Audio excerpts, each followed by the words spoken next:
Hello, everyone, and welcome to an all new episode of Deep Cuts Live. I'm your host, Antoine Reid. Today, we have two guests, actually. They both work for Founders Cigar Company, Brian and Angelo. So let's bring on our guests today. And let me see. Hi, guys. Hey, Antoine. How's it going? Hey, It's going thanks pretty for well. having us. Pretty well. Yeah, thank you for coming on. How are you doing today? I'm doing well. It's been a very busy week, but I'm here and glad to be doing another live with you all on. Yeah, like Brian said, thanks for having us. We're happy to be here. Yeah. So what I want to do is just a second. So what I want to do is we're gonna do our usual interview here, and I'm gonna ask you questions. And what I like to do with Deep Cuts is have people on and learn about their cigar brands. So you're definitely one of those people that somebody kind of recommended you all, and I wanted to learn more about your brand and what you have going on. And uh, and I think I've listened to some of the podcasts. I know you all were on Cigar Prop a couple weeks ago, so I kind of listened to some of that interview, and I'm looking forward to having you on and speaking about your brand. So what I want to start off with the first question is, could you both kind of tell us a little bit about you and what you and basically how did you get started with smoking cigars, and then how did you both meet up and kind of team up on what you're doing today? Yeah. Yeah, I'll go first. Cigars for me, my tobacco journey actually started with pipes. So I feel like I was an old soul and did a lot of stuff young. So bought a house young, got married young, had kids young, and to me it was like, oh, may as well smoke a pipe because that's what you do when you're an old soul. And so I started getting into that, bought some estate pipes, really got into that culture a lot and absolutely loved it. And then that naturally progressed to business meetings in cigar lounges, which led to just smoking a lot of cigars. So that was my progression into the cigar industry. Yeah. So mine's, I'm in the Air Force. So I've got coming up on 15 years of active years in the Air Force. I did active duty right out of high school for 4 years from 2002 to 2006. Joined the Air Force actually right before 9/11. And I grew up with a dad who smoked pipe tobacco. Yep. And in the 80s and 90s, then it was just, you smoked inside. So my childhood memories would be him lighting up his pipe or smoking cigars because, he just smoked both pipe tobacco and cigars. So then fast forward, when I joined the Air Force, my first cigar was when I was on a deployment in 2002. I was gone from 2002 to 2003. My fire team leader was a huge cigar guy. We worked overnights, and sitting on the back of a Humvee was the first time I smoked a cigar. So my cigar journey started in the military. That progressed to cigarettes and a lot of chewing tobacco, which I don't smoke any cigarettes or chewing tobacco anymore. That my wife was like, yeah, we're not doing that. But yeah, and then it was recently where I would actually say, and full transparency, I'm not a huge cigar guy. I don't. This guy over here is definitely the visionary of the business, more of a cigar aficionado than I am. We do business development for the living in the gun industry. So we have a couple other businesses, and we've been very successful at helping other companies scale and grow. And it was this guy that in 2020 that came in and pitched the idea of starting a cigar brand and building something for ourselves. And that's what kind of led us into starting Founders. Yeah, it was that realizing if we stayed in the firearms industry and built something in that industry, there was way much more potential for competing with one of our current clients. And so cigars had enough of an overlap that we could use a lot of the same relationships, a lot of the same companies that we were doing business with. And so we launched the brand at a gun range for one of our clients. Yeah, the Epic Shoot as a marketing tool. So that was kind of how we got into that. Cool. And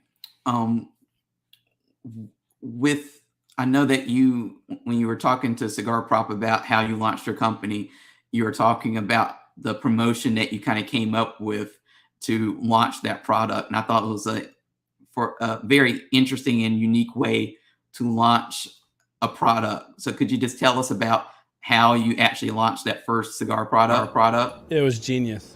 Yeah, it came down to, and I think you'll see this at the core of our company, is that I think what attracted me, so I'm a mechanical engineer by trade, and I fell in love with the firearms industry because of the simplicity of the mechanics and of that there wasn't really a lot changed. I mean, if you go into an ammo plant, they're still using equipment from the war, where it's these huge transfer presses that haven't changed over the last 80 years.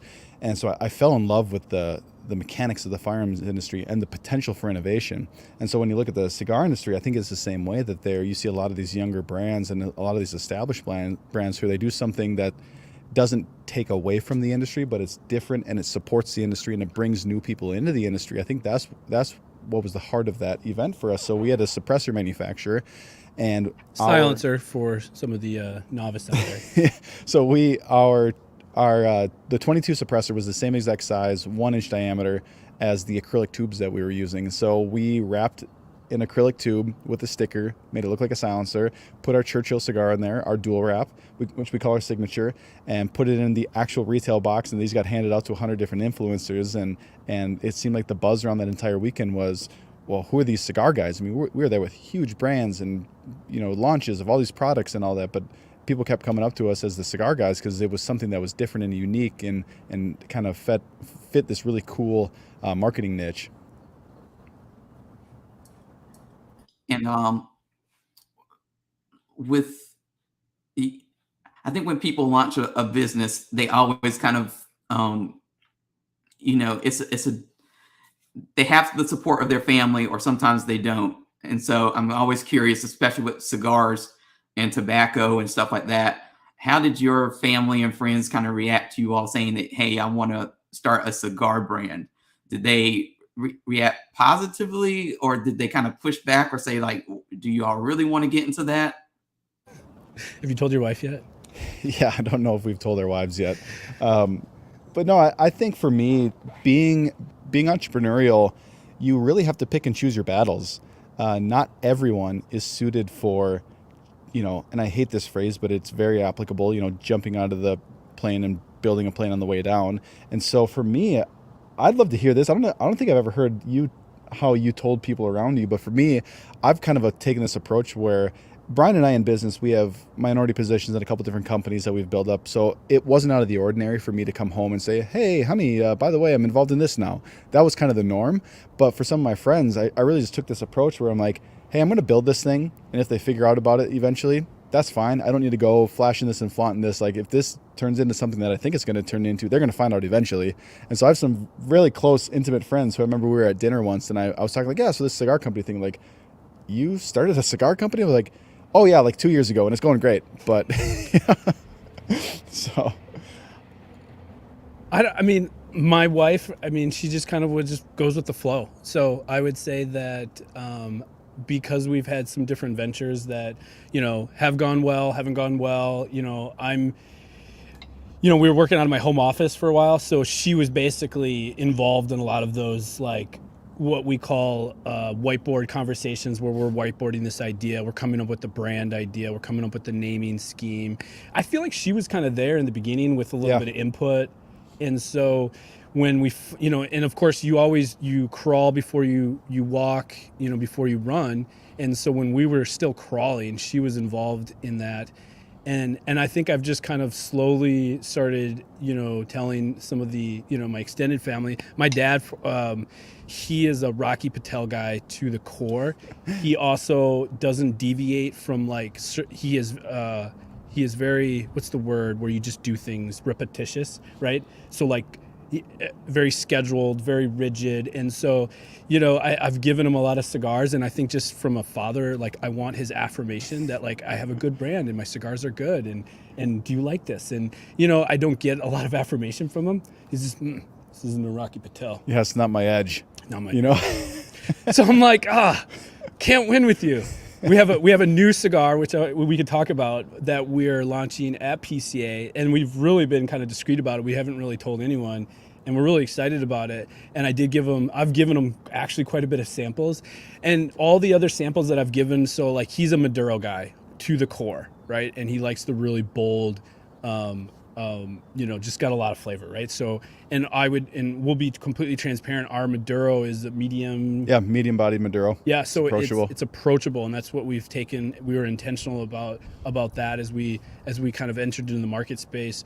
All of 4 blends of ours we say are approachable. There's not one cigar that I could hand to a novice or someone that is a aficionado that would, we just feel like they're all approachable. This is a good cigar. Yeah. So I've given my dad all of our cigars, and he's just kind of like, yeah, these are good. They're okay. But then the new one. Yeah, but then the new one, he texted me. They live up 3.5 hours north, up on Lake Pekegama up in Grand Rapids, Minnesota. So he comes down once in a while, but he texted me. He's coming down. He's like, "Hey, can I get some more of those?" That felt good that he wanted some more of our new blend. So. And when you got started, how much research went into the cigar industry in general? Like, did you have to really do your due diligence and kind of learn about what it really meant to start a cigar company? Or did you just kind of leap on in and say, we're going to figure it out as we go along? Or was it a little bit of both? We got a plane flying overhead here. I don't know if you guys know this. We are sitting on the loading dock at our warehouse. We don't own the building, so we sublet the warehouse where we do all of our distribution out of it here in Minnesota.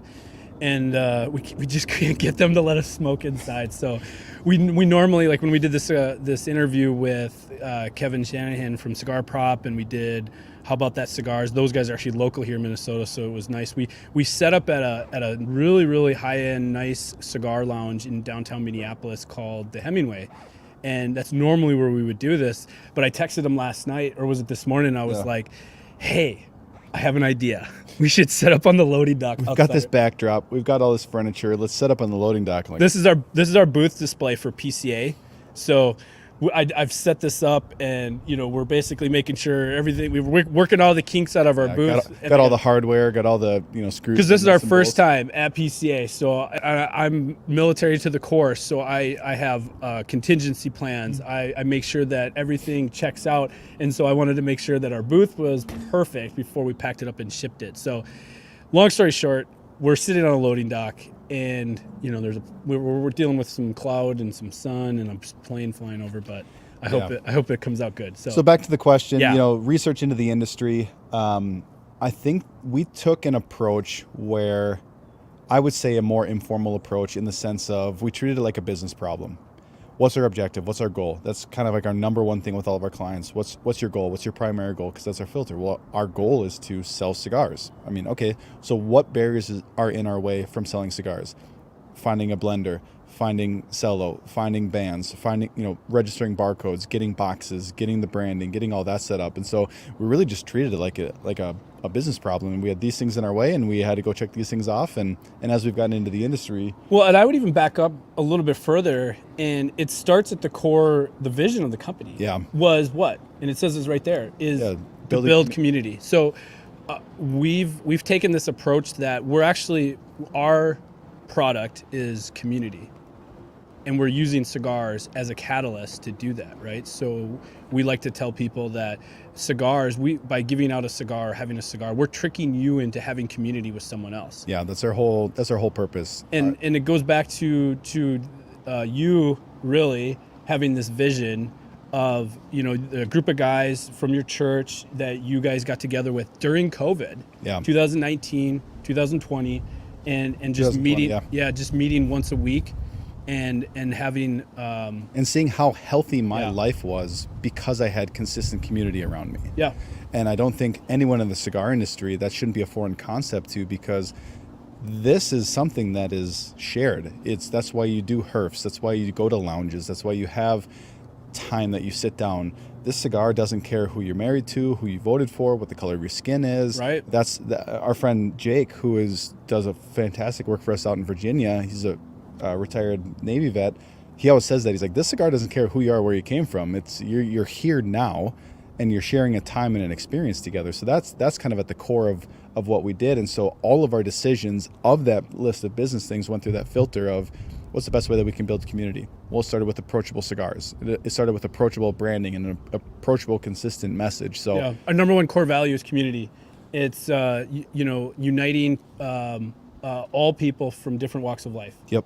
And so so back to just the research was, yes, all the practicals needed to happen, but I think it's important too that like our messaging is all about building community, and that comes from like, being in the military, us being partnered with Cigars for Warriors, how that's very important to us, and our give back to them, being able to, we did a Memorial Day campaign where instead of, it's not the elephant in the room, but we sell retail on our website, and we have an explanation for that for all the cigar lounges listening, or the shops, but that gives us the ability to do things like that Memorial Day campaign where for every cigar purchased on our website, we're going to donate 1-for-1 match to Cigars for Warriors. So their 10-year anniversary is coming up this year. They just eclipsed like 1.2, 1.3 million cigars shipped.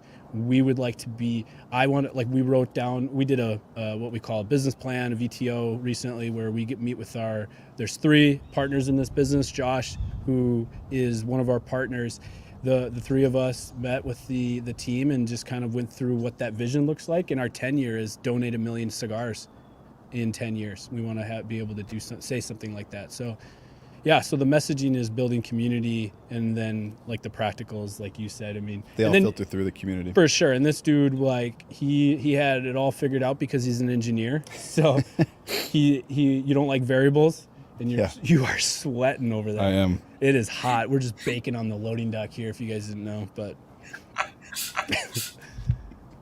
we're also internal processors, Antoine, so you'll learn that about us too. I feel like we could just riff forever. Did you want to say something? Sorry, this is your show. No. I always say that you all have to do the speaking. Like I'm not, when you in journalism, they always tell you don't make yourself the story. Let the people actually who you're interviewing do the talking. So I'm pretty good with, like I said, you all speaking as much as you want to on any of these questions that I might ask you. It's fantastic. We recently, this is funny, I got a story for you. We just got audited. Oh, geez.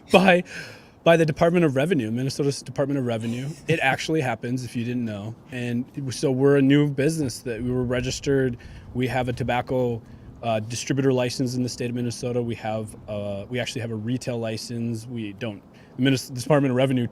Tom, who runs the tobacco division for the Department of Revenue, I'm going to call him an old guy. He showed up at our office here, and hanging his badge. He literally necklace. I thought it was Will Smith from Bad Boys. Like, he's got this necklace, and he's got his badge there. And I'm like, Department of Revenue. Okay, how's it going, Tom? And he's just like, we're doing a spot check, just doing an audit. We haven't introduced ourselves, so just wanted to come in and check. And so we're like, you were sweating bullets. I wasn't worried because I do all of the, I make sure that all of our I's are dotted, our T's are crossed. We have the proper paperwork. They're coming in and just introducing themselves. But I had a copy of the latest tobacco business magazine or a tobacco business journal, or whatever it is, you guys, sorry. And it was flipped open to your article. And he said that one of the guys, which is a contributing editor, I think his name's Steven, he knows him. He lives here in Minnesota. And he's like, oh, he's still with the magazine. And what's his last name? Stephen Covey or something? No, that doesn't sound right. But anyways, it was funny. We did get audited by the Department of Revenue. And he recognized you. Recognized you, yeah. He's been in the business for a long time. I guess he worked for some wholesaler, and then he now works for the good guys or the bad guys. I don't know how you call it. Huh.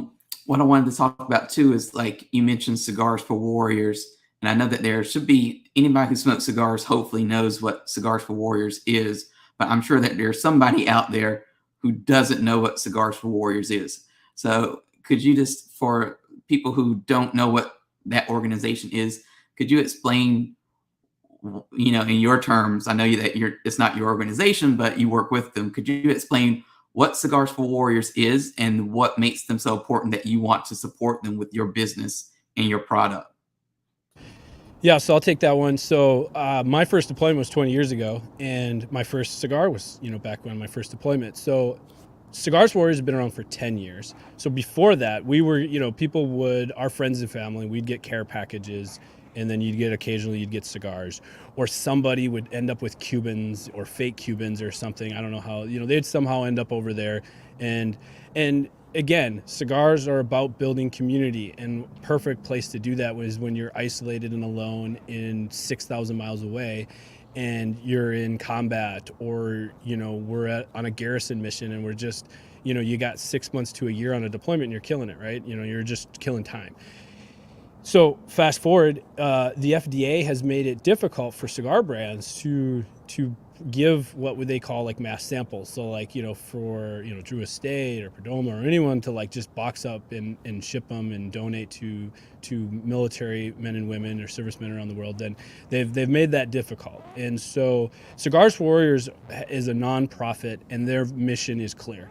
They want to provide cigars to combat or servicemen and women deployed to combat areas around the world. And so they're just they're the catalyst for getting cigars to the deployed members.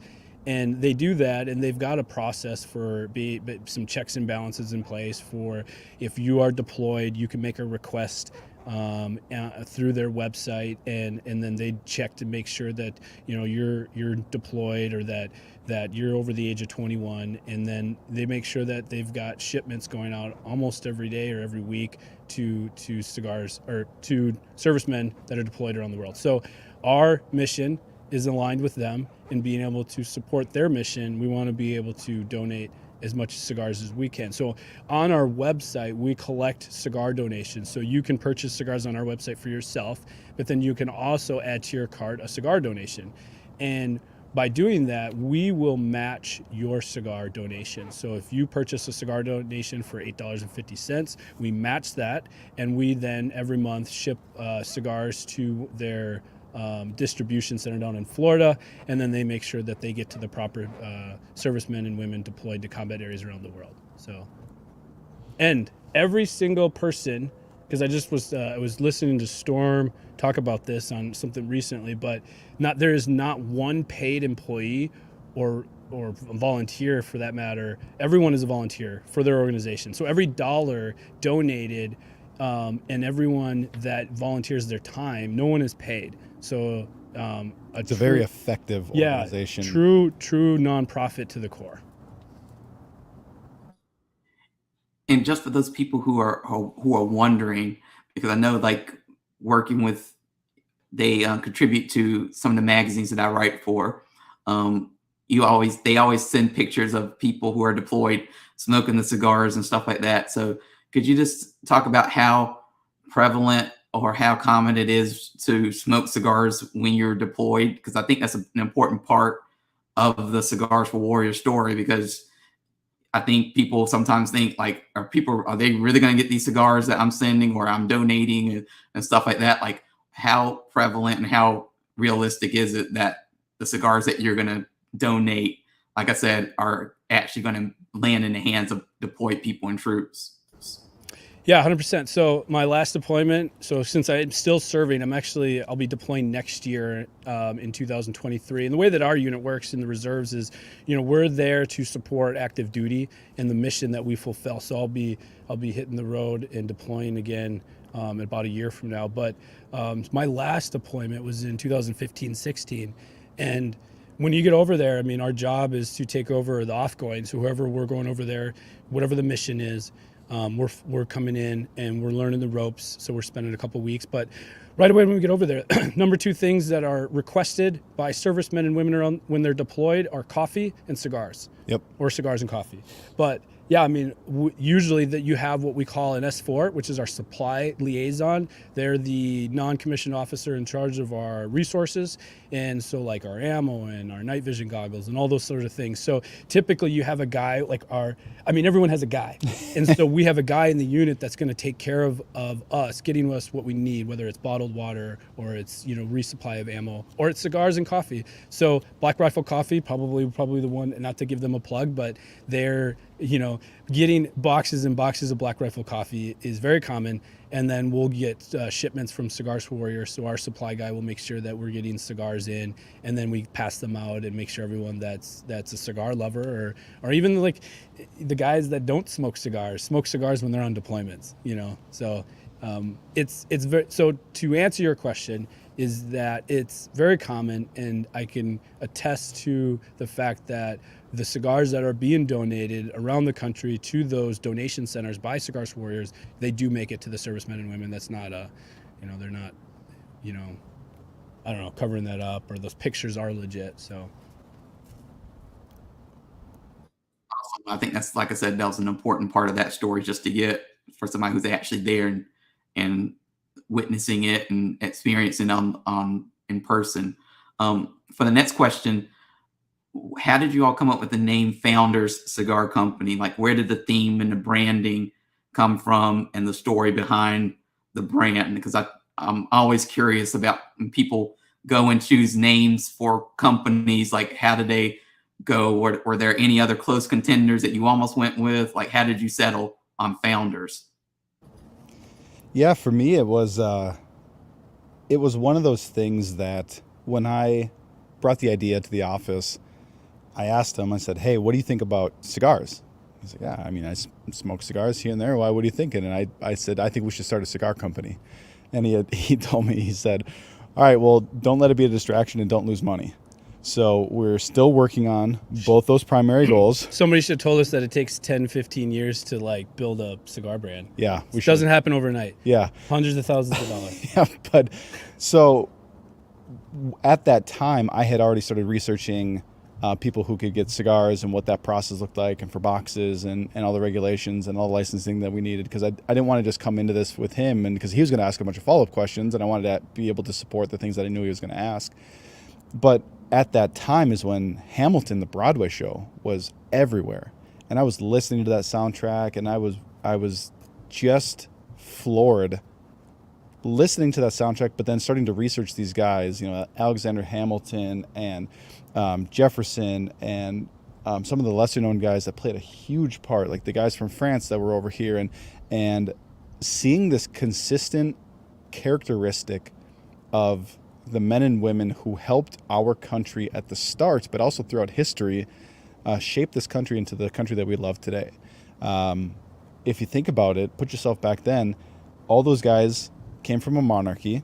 They came from a different sort of governing body, governing system, and they had the courage to do something new. They had the courage to do something better.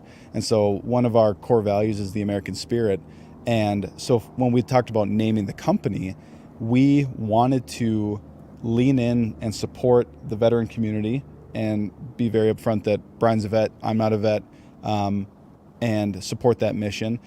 But then we didn't want to be the red, white, and blue bald eagles, guns on our bands. We wanted to look like a traditional cigar company with the American values.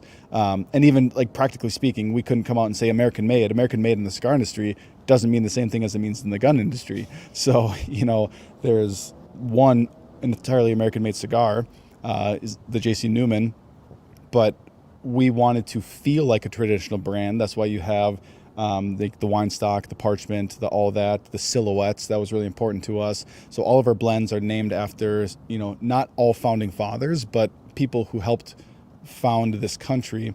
So we've got Theodore Roosevelt on our Maduro. We have Frederick Douglass, who's a slave turned abolitionist. He was an orator. He was a reverend. He was a great speaker. He fought for the rights of everyone. You've got Benjamin Franklin, who's on our Connecticut. So it's a Franklin, Connecticut. He was a thinker and a inventor, and he wrote a ton. He did all these different things. And then we've got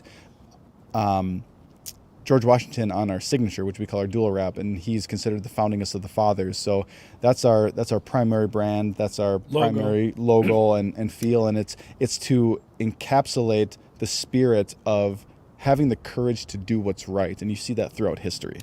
And Founders was, I mean, so you had come up with the logo idea. You had pitched me the whole George Washington using his silhouette as our primary icon, our logo, and then I think I just kind of I feel like I had to throw something into the vision, but I think I came up with the Cigar Company. So Founders Cigar Company just had a really good cadence. It sounded there's other companies out there that are cigar companies. So we go by Founders. We do business as Founders, but our legal business name is Founders Cigar Company.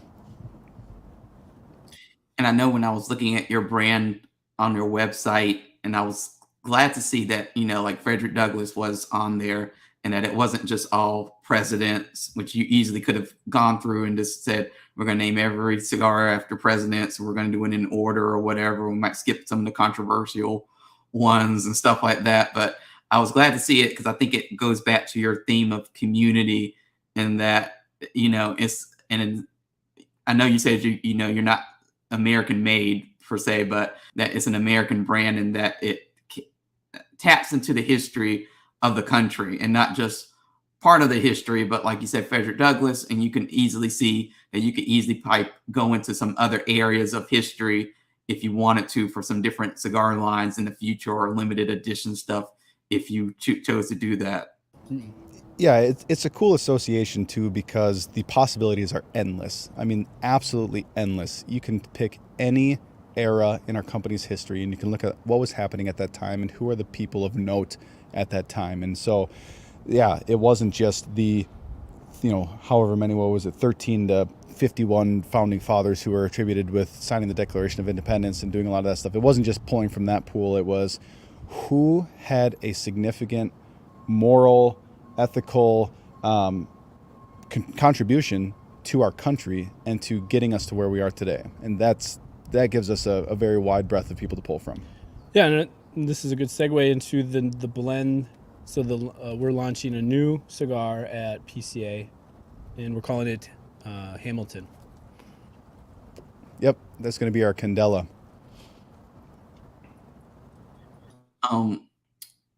With, I know that you all launched in 2020, which was a very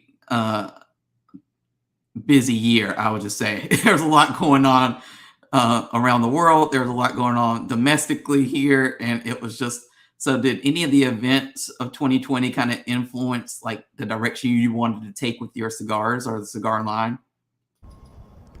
I think that's where it just reinforced this idea of community.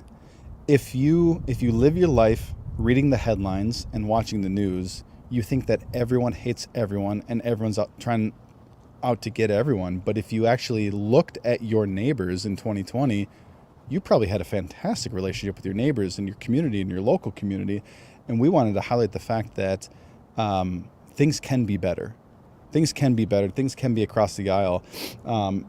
And 2020 for us, seeing the health in my life that came around cigars and wanting to provide that for everyone, just giving them an excuse, a catalyst, whatever you want to call it, to build community, that 2020 for us really reinforced the idea that there's something here about being a community company that happens to have a really good cigar. Yeah. Yeah, just recently my neighbor, who I don't know that well because he lives around the block from me, but he texted me late. It was during the week, and he knew that I'd probably be out smoking a cigar, but he just needed to vent to someone, and he texted me at like 10:30, 10:40. I was getting ready for bed, and he's like, "Hey, you smoking a cigar?" And I was...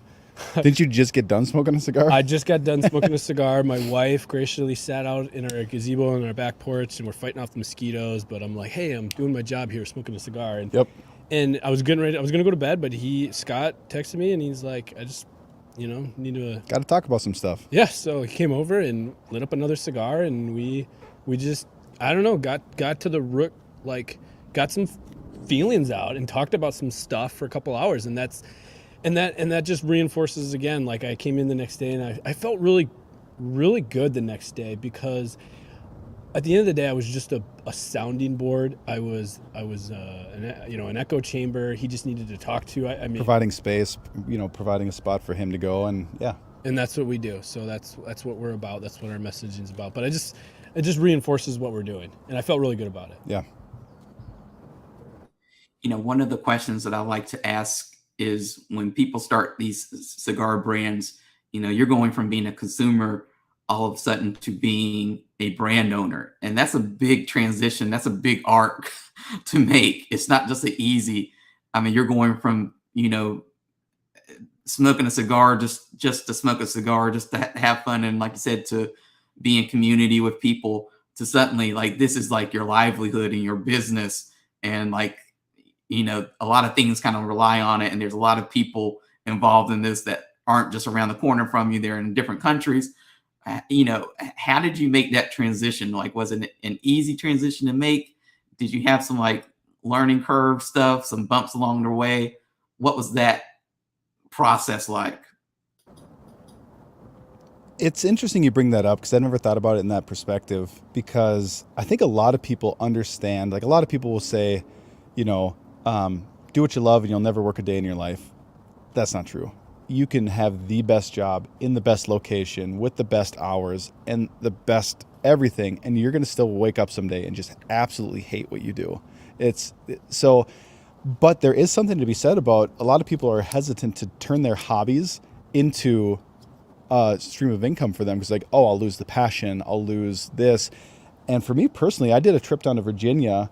Brian couldn't make it, but what I have found is anytime I go into a humidor, anytime we go into a humidor and we're talking to the owner of that shop or the humidor manager, just asking as many questions as we can.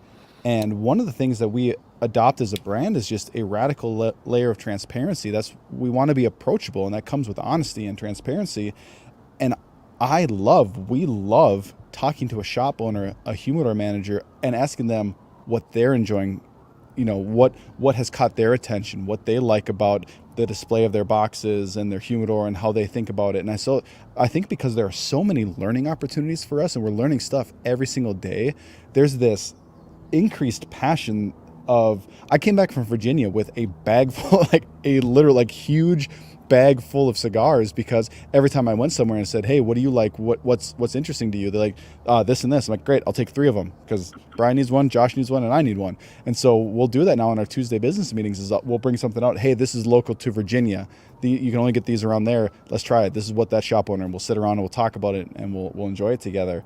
And I think that's what I've noticed is that because there's so many learning opportunities for us, it's a very fun environment because there's just that anticipation of learning something new. Yeah, for me, I'm thinking about Luis Casacuevas at TPE, and we've never been to PCA. TPE was our first like industry show, and we met a lot of really, really good people. And, I'll just give a shout out to Tim Long from Cigar Show Tim. He, I think we had met him online. Instagram. Yeah. Instagram. And so he just kind of like, we started messaging on Instagram. We decided to meet up at TPE. He had some slots to fill. So he did give us like a 10 or 15 minute slot interview. And then at the end of it, he was like, hey, great chat with you guys. Anything you guys want to know or do or while we're here? And I can introduce you to some people. And we're like, yeah, that would be fantastic. And he's like, all right, let's go do it. So walked us around the show, gave us some personal introductions to some people. And what really hit home for me was we spent how long did we talk to Lewis? Almost an hour. Yeah. In the middle of the show. In one of the busiest days. But he just was so humble. And it didn't matter who we were. Didn't know who we were. And he just gave us an hour of his time. So, and yeah, Tim knew who he was. So he said, I don't know if you guys have a booth at PCA, but if you guys need to use my booth for any reason, you're more than welcome to. My booth is your booth. And I was just like, that blew my mind as far. And I've seen that time over time. That was just one example of how some of the community, that internal community within brands, we're competing against each other, but at the same time, like not every person, not every consumer smokes the same cigar. So, we smoke different cigars, and we, other people that like, Casa Cuevas will smoke Founders or Drew Estate or whatever. And so it is a community, and we all kind of come together around cigars. And so it's not cutthroat like you would think. In the gun industry, there's definitely more some chips on people's shoulders. So, Yeah. Yeah, I was going to ask, because one of the things people seem to be most surprised about when they enter into the cigar industry is that even though the company next to you is a competitor, there's not that competitive edge to it. Like, you all can completely speak to one another. You all can be nice to one another. You all can trade, not secrets, but people are pretty open about what works for them, what doesn't work. They're not going to try to trip you up and set you off on the right path. I know you all come from the gun industry and work as consultants for other people, but have you found that to be true? Was that something that you were surprised by, or were you not that surprised by that within the cigar industry? I was surprised. Oh, Yeah, completely I was surprised. Yeah. Yeah, I mean, I think we've gotten burned a few times, so we take a very cautious approach with different, just different opportunities and stuff. And so, we were both, I think, surprised at some of the relationships that we've been able to develop here in a short period of time. And yeah, I mean, it was an open book with Lewis. Yeah, and even a couple days ago, so there's a lounge down here, Burn. James Sushio owns Burn. It's a fantastic lounge in the southern suburbs of Minneapolis. He had their 15-year anniversary, and I was in the area, stopped in. Eric Espinoza was there, kind of meeting people and doing that, and that was awesome to meet him. I say meet him, I kind of like just looked at him from afar because he was really busy. But Jeff Haugen owns Crux Cigars, and he's up in our area. He owns one of the top lounges in Minneapolis, Tobacco Grove, who Bovida shoots a lot of their stuff at Tobacco Grove. Nate and Rob go to Tobacco Grove a lot. He spent an hour with me at that 15-year opening, just asking how we were doing, asking how the year's been, because he's very aware of us. We've been in his lounge talking to Rick and Cole, his humidor manager, but even the support of him, he's asking all these questions, not from a perspective of, I want to ask him a gotcha or I want to show where he's going wrong. He's genuinely interested in how our brand's going, and he offered a ton of advice on PCA. And I forgot to tell you this, he was even like, yeah, we ship our booth down to a warehouse in LA, and if you need any of that, or if you need any of the frames or the chairs or the front, like, just let me know. I probably have a bunch of it. So just that willingness where it's like, man, there is no reason why you should be doing this, but just that genuine curiosity people had about the brand and asking how we were doing and how things are going, and the willingness to really be upfront about their previous struggles and successes has been unprecedented for us. But, and I think of it too is that because this market, I mean, it's not like we're coming in and just stealing market share, right? In fact, I like to think that we're bringing some new cigar smokers. We're probably, the circle's getting just a little bit bigger, right? And that's the goal. And that's what we want to do. And we don't have big egos over here. We are approaching every conversation open-handed and trying to learn. We're not trying to pretend like we know everything, because we don't. Or even know what we're doing. Yeah, we don't know what we're doing. But it's just very humbling to meet some of these people, and I hope that those, like, I hope we're around a while and foster these relationships, and I hope we can pay it forward too, like where 10 years from now we could be the Lewis giving some other lads some advice and saying, hey, come to PCA, use my booth if you want to take right orders. Yeah, and you've all mentioned PCA a couple times, and I know that that's coming up in a couple of weeks. Like, what are you all most looking forward to from that experience? Exposure. Yeah. Just we're so new. I mean, we just want to be present and show up. Show up. Let the industry know that we exist. Yeah, and that's it. I mean, I want to talk to shop owners. I want to learn how they process. I want to talk to brokers. I want to talk to distributors. I want to know how they process. And so I want to talk to other brands So for us, I think it's because of that desire to learn and to grow and to refine what we're doing. I look at that as like, yeah, for sure, writing orders and growing our brand and bringing on, wholesale accounts is something that we're for sure interested in. I think it's just so many industry people in the same place. There's just a ripe environment for learning and asking questions and the opportunity to grow. And I'm just curious off of that, when you look at potential retailers out there, and distribution partners and all that, who is the ideal kind of retailer for your brand? And I ask that because there's this philosophy that, a retailer is a retailer. Who cares, who they are? You just want to get your brand out there. But I found in the cigar industry, with it being a niche industry, there's a lot of people who have a very careful approach to that. Like, they don't want their cigars just in anybody's retail shop. They're looking for a very specific retailer. So who are you looking for in terms of a retail partner? I mean, I know how to answer that. I mean, we're not being selective. And I say that because our target market. I mean, we're targeting some of the blue collars, right? I mean, we're affordable. We're a reasonable priced cigar. We retail for $9 and $10. Our blends are all approachable, at least the line that we went to market with, right?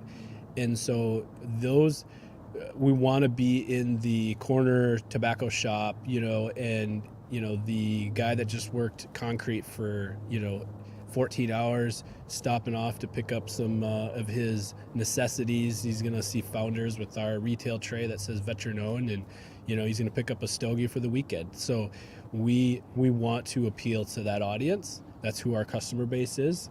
And so when I don't know, we haven't found, I'm not saying that we're for everyone, because we're certainly not. And I would say that our early adopters and we've got, how many shops we've got? Not a lot, but we've got, a little over a dozen. Yeah. So it's boutique brands or boutique shops that like specialize in boutique brands. So that's what we are, right? We're a boutique until we're not a boutique anymore, whatever that means. Yeah. And then it's veteran owned. Our first shop is a retired Air Force vet, Bob from North Suffolk. Yeah. And he's got North Suffolk Cigars in Suffolk, Virginia. And, he was our first shop that we opened up, and he just was like, yeah, this is a no-brainer, And then, we've got some like Perfect Ash. We've done some stuff with the University of Minnesota, Golden Gophers. So, and that's the thing too, you talked about our launch where we did that suppressor box. We have an entire side of our company that is co-branded corporate gifting. So we make mahogany boxes locally with a brand called Woodchuck. They're fantastic. And our whole goal is to do charity partnerships, corporate partnerships, do large gift boxes. We have insurance people who are buying these for gifts, real estate agents buying these for gifts. So we're really leaning into the gifting market too.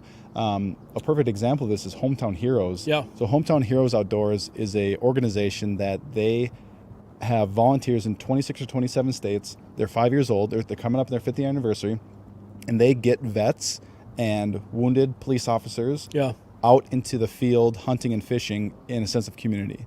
And so what we're doing with them is for their 50th anniversary, we're putting together a limited run of 50 custom serialized 8-count cigar boxes with their logo on it.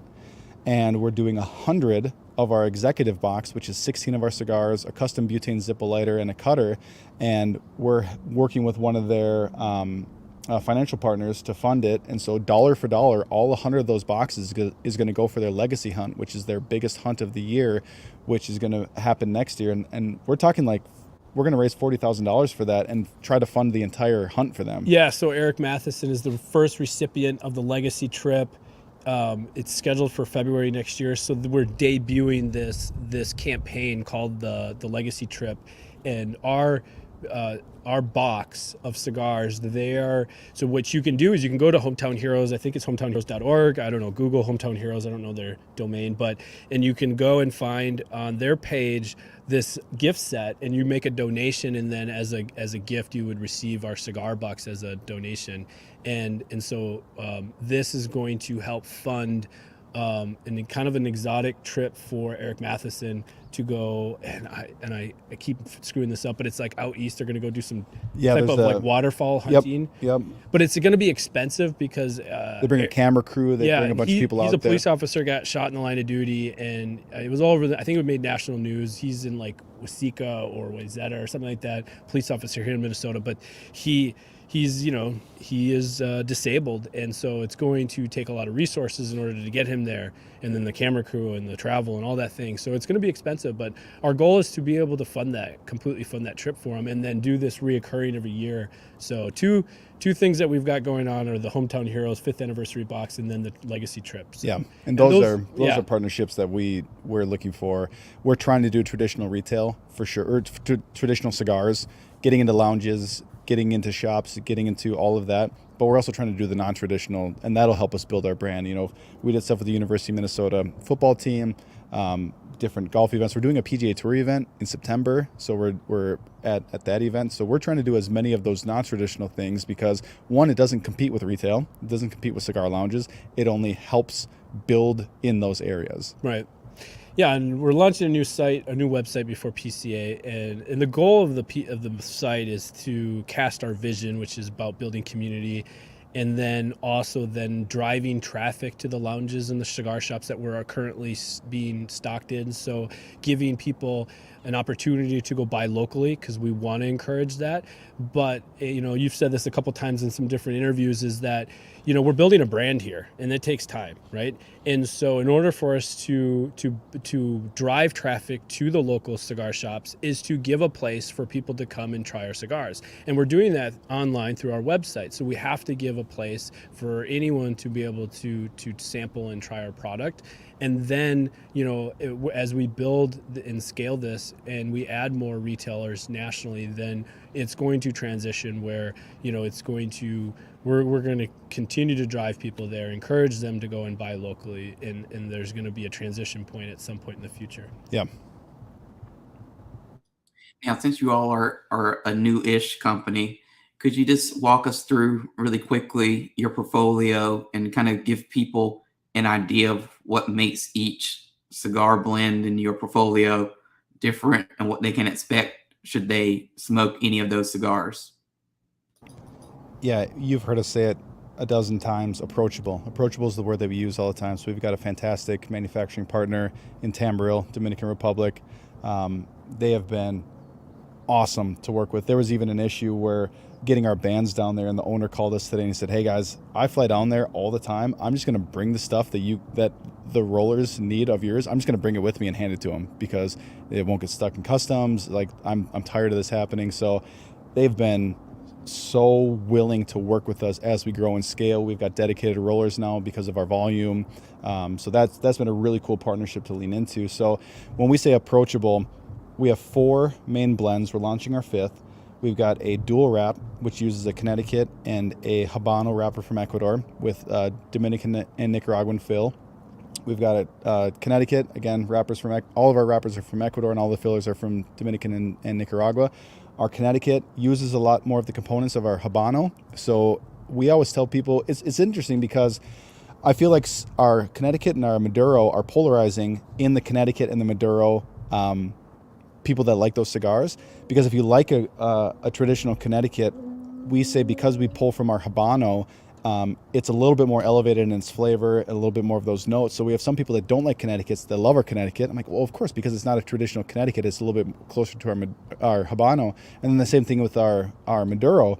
It's medium bodied. And I think a lot of people like our Maduro because they like the idea of a Maduro. They think that, oh, if I'm smoking a cigar, I need to be the roughest, toughest, gruffest guy, smoking a Maduro. And it's like, well, like my dad. Yeah. Like, well, how about just picking something that you like, something medium bodied, something that burns consistently and has a good draw on it. And so because our Maduro is medium bodied and approachable, a lot of people like that. Yeah. Cool. So at this point of the show, when we get towards the end, I like to kind of flip it a little bit and have you all kind of offer advice to the watchers and listeners of this podcast. I usually have 2 questions, so I'll ask the questions and you all could choose who answers them first. But the first of those questions is, how would you define success? What does success look like for you all? That's a fantastic question. How do we define success? We just did our business planning on Monday, and I think there's a couple metrics for that. One of our key metrics is cigars that we've given away. We always approach this crawl, walk, run approach. Just because I can't do exactly what I want doesn't mean I'm not going to do anything right now. And so with our give back program, our goal is to do what we did over Memorial Day. Over Memorial Day, we didn't run a sale because we wanted to release a video that says this is the true meaning of Memorial Day. It's not just a primer for July 4th. It's not just another day off from work. This is celebrating and remembering and honoring the men and women that didn't come home. So every cigar purchased on our website, and even one of our wholesalers, we matched his entire order as a donation. That's our goal. Whether you buy a cigar at a lounge, off our website, or with the donation, our goal is to do a 1-for-1 give back. And I think for me, once we hit that, that will be success. Once we've got the infrastructure, the supply lines, everything set up so that we can do a 1-for-1, that's success. But also just milestones with Operation Cigars for Warriors. Every single month that we ship cigars to them, that's success for us. Mm-hmm. Copy that. Copy paste. Another question I typically ask is, somebody comes up to you all and they say that they have their own idea for a business. I know that this is probably right down your alley since you two were consultants at one point and still are, but they come up to you and they say they have their own idea for a business. It might not necessarily be a cigar brand or related to the tobacco industry, but they have an idea. They want to get started, but they don't know how to get started. What's your advice to help them get started? Where do they start?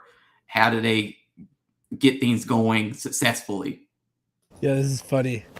Angelo says this all the time because, all his friends know that you do business development for a living and you're a consultant and stuff. And they're all very candid about how they're going to tell you their idea. Right. And they're hesitant. Yeah. Hesitant. Sorry. And you're we always have this, everyone has a shower thought. I mean, how many shower thoughts do you have a day where you're like, oh, I should do this, I should do that, right? That'd be a great business idea. Yep. It's in the execution. It comes down to being an entrepreneur, having an idea, and then it's all in the execution, right? And again, my first question to them is always, what's your goal? I mean, why are you starting this? Why is this a financial, I'm going to break away from the 9 to 5? Is it a purpose, cause, or passion? Yeah. What is your goal? Is your goal purely financial? Well, then that's easy. Let's boil it down to the finances. Is your goal charitable? Is your goal infrastructure? You want to change a part of society? I mean, what is your goal? Because that's, at the end of the day, that's what's going to keep you getting out of bed when things aren't going your way. Because there's going to be times, there's the honeymoon phase of business, and then there's the reality of, wow, this is hard.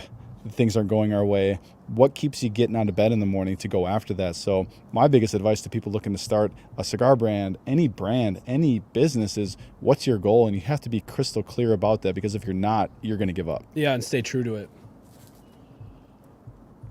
And then the final question is, what is your why? What motivates both of you to do what you do? Yeah, I mean, it comes down to, I have a lot of structure in my life in the military, and so I'm good at following orders. And I used to work for a software company. That was a joke on our How About That Cigar podcast, because those guys are IT guys. But yeah, I mean, I've worked in corporate America. And so being an entrepreneur, we started our entrepreneur journey back in 2019.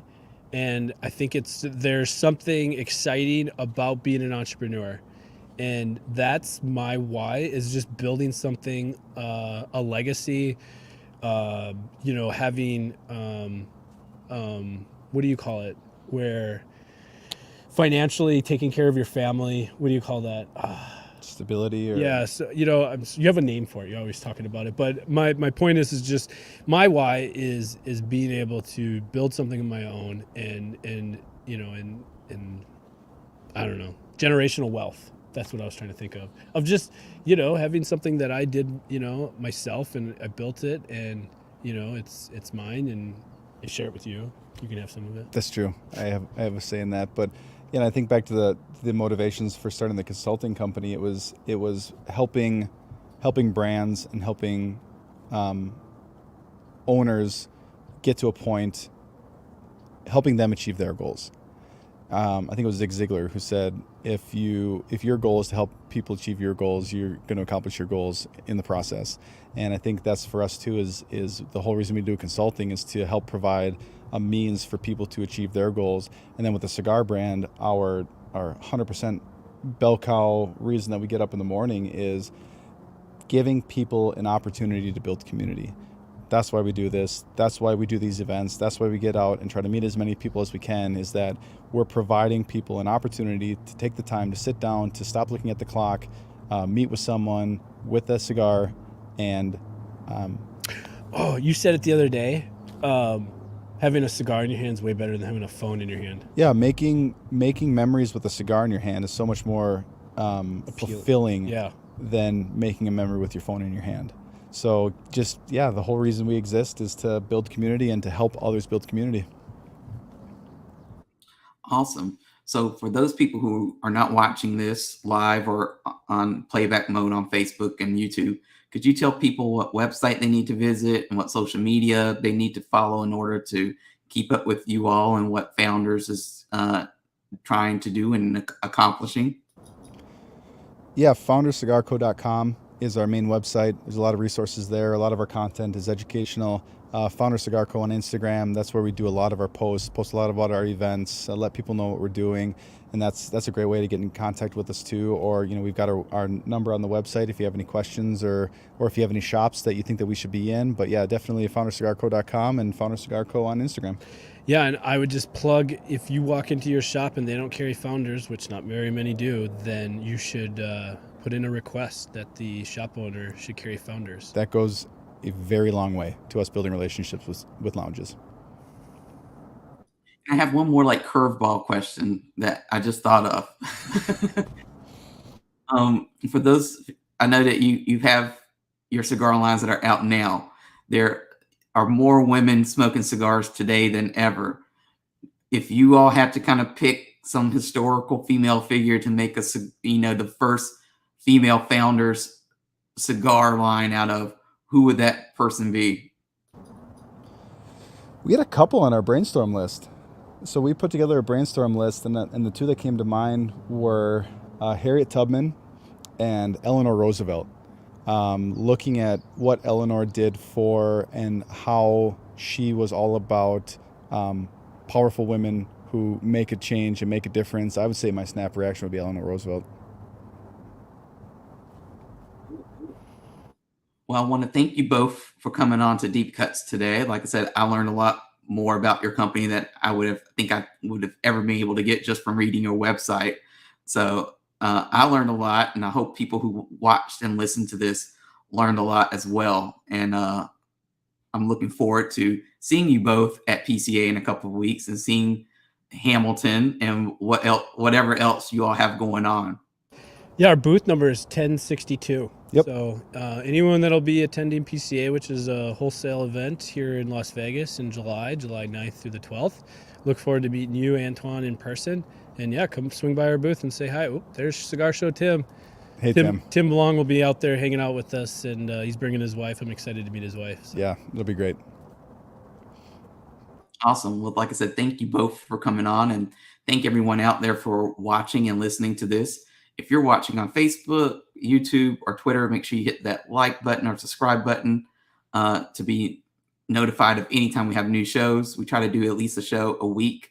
So we have another show coming up next Thursday, which will be George Rico from Grand Habana Cigars.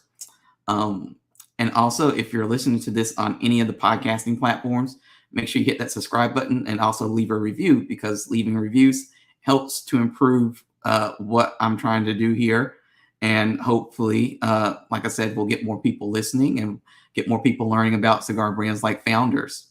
So I want to thank our guest again for coming on today, and thank you all for watching and listening. And until next time. Thank you. Thanks for having us. Thanks a lot.